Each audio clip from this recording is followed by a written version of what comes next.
My sister Beth was the oldest of us three, about 6 years older than me. She's always been ridiculously smart and quick on her feet. I can only imagine how frustrating two little brothers could be when they're sneaking into your room or messing with your stuff, but I can tell you from my perspective, she was the best big sister that either of us could ever have. Now, my brother Robert is a year and a half older than I am.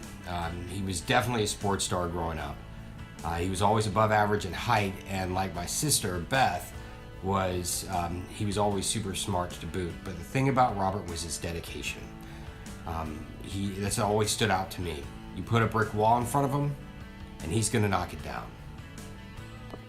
Being the youngest of three, I grew up in the shadows of giants. Some folks say that being the youngest is the easiest, and in many ways, I can't argue that point. In other ways, however, being the little guy is tough. You know, sure, shit rolls downhill, so they say. But also, I was the last one to go through those major milestones. And when you're preceded by two great people, it makes it a challenge. And it's a great challenge. Don't get me wrong. I credit them and the type of people that they are for the way that I approach things and how I face things to this day. And it still resides with me. But not only was I the youngest, but I was always the littlest. I was typically the littlest person in all of our classes.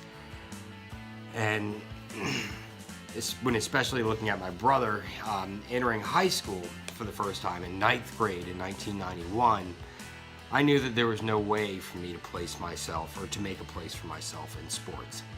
So I set my sights on something that came to me naturally and started delving into music.